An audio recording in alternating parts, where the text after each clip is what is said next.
Relógio Entrevista está no ar.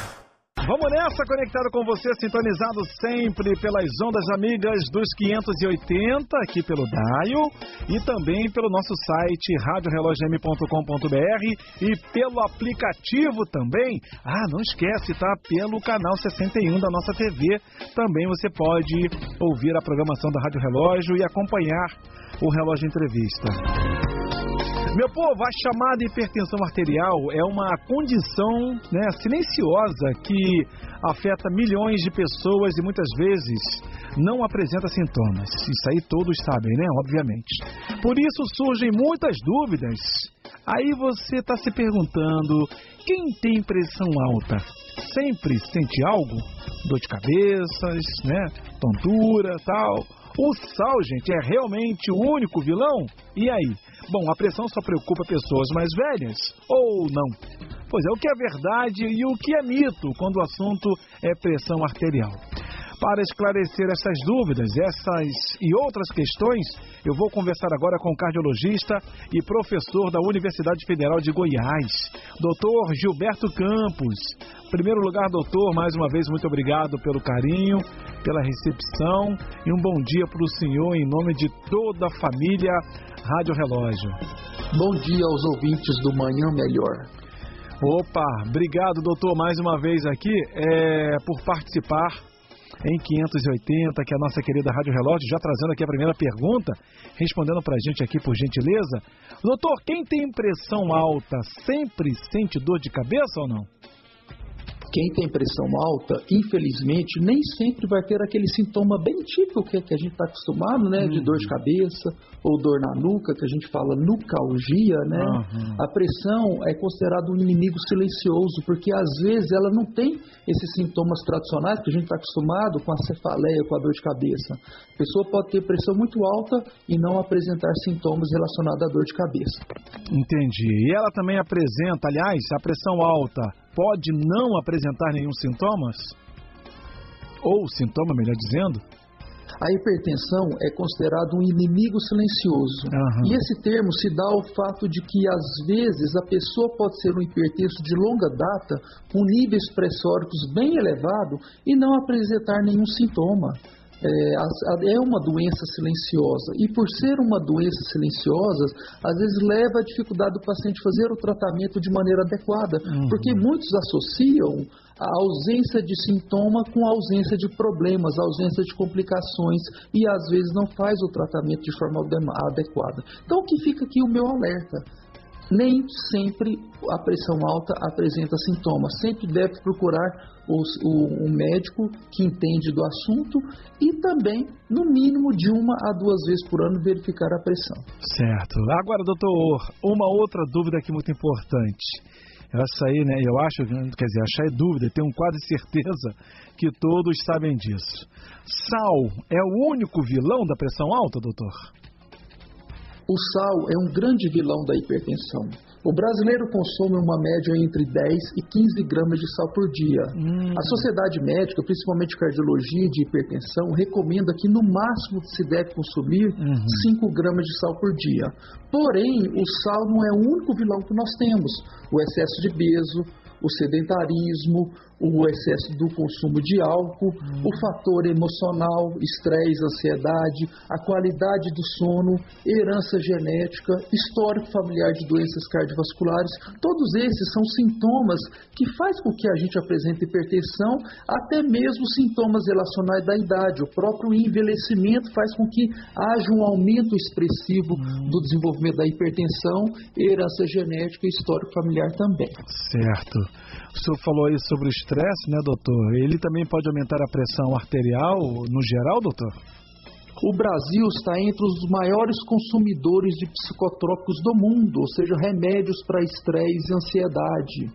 O país é um dos países onde tem a maior taxa de estresse e ansiedade no mundo.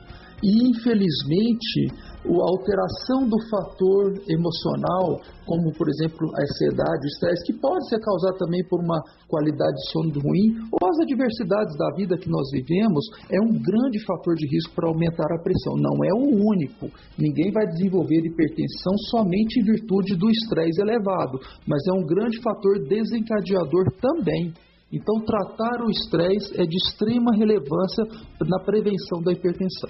Certo. Só lembrando a você que está em casa acompanhando a nossa programação, tá? Você querendo tirar alguma dúvida, pode mandar um WhatsApp aqui pra gente pelo nosso WhatsApp, que é o 21991541280. Estou conversando com o cardiologista e professor da Universidade Federal de Goiás, Dr. Gilberto Campos. Estamos falando aqui sobre a chamada hipertensiva, né, gente, arterial, que é uma condição silenciosa que afeta milhões de pessoas e muitas vezes não apresenta sintomas. Por isso surgem muitas dúvidas, né? Quem tem pressão alta sempre sente algo? O sal é realmente o único vilão? A pressão alta só preocupa pessoas mais velhas? Sim ou não, e por quê? O que é verdade? E o que é mito quando o assunto é pressão arterial? E está tirando aqui, né, as nossas dúvidas o grande amigo e cardiologista e professor da Universidade Federal de Goiás, Dr. Gilberto Campos.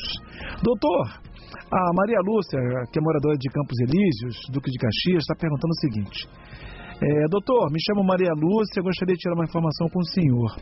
Quem toma remédio para a pressão pode parar quando ela normaliza? A hipertensão é uma doença crônica não transmissível, ou seja, ela não tem cura, ela tem controle. Uma vez diagnosticada a hipertensão, você sempre vai ser hipertenso. Porém, eu posso, às vezes, conseguir ter um controle da pressão, a gente fala remissão, através de mudanças de fatores comportamentais. Por exemplo, se eu sou muito obeso, sedentário, fumo, tenho qualidade de sono ruim, ansiedade, consigo tratar esses fatores de risco, eu posso, em algumas situações, ter um controle da hipertensão a ponto de poder reduzir o meu antihipertensivo, o meu remédio para pressão, ou até mesmo suspender. Mas nunca o próprio paciente pode fazer isso. A partir do momento que o médico inicia o tratamento de pressão para o paciente, ele nunca deve suspender. Se a pressão normalizou, é porque o remédio está fazendo efeito e deve mantê-lo de maneira contínua ou até o médico trocar ou suspender o tratamento antihipertensivo. E mais uma vez eu quero agradecer aqui o carinho da Maria Lúcia. Obrigado, tá, Maria Lúcia, pela pergunta, e nós agradecemos sempre aqui o seu carinho, a sua audiência. Agora, doutor, fazer atividade física também ajuda a controlar totalmente a pressão, né, doutor? A atividade física é um dos grandes fatores que ajuda na prevenção da hipertensão, porque ela ajuda a controlar o peso, ela ajuda a controlar os fatores emocionais, ela ajuda a reduzir a pressão arterial. No momento que está fazendo o exercício, vai ter um aumento da pressão, sim, porém, no final do exercício, ela pode ter uma redução que pode se sustentar por até 24 horas. Lógico, ela não é o único fator de prevenção da hipertensão, mas é um grande arsenal terapêutico que nós temos, ou seja, é um dos grandes remédios que nós temos é fazer exercício físico. Não existe um exercício melhor do que o outro. Você vai fazer o exercício que você se identifica mais, que seja corrida, musculação, natação, bicicleta, o que você se identifica mais, uma dança ou um esporte, mas o exercício deve ser feito no mínimo 150 minutos por semana. Olha aí, foi dado o recado para você que está acompanhando aqui o nosso Manhã Melhor. Exercícios sempre é bem-vindo, não tenha dúvida. Doutor, a última pergunta aqui é a seguinte: a pressão alta, né? Responda aqui pra gente. Baixa demais também pode ser perigosa ou não? A pressão baixa demais também pode ser perigosa, principalmente em idosos.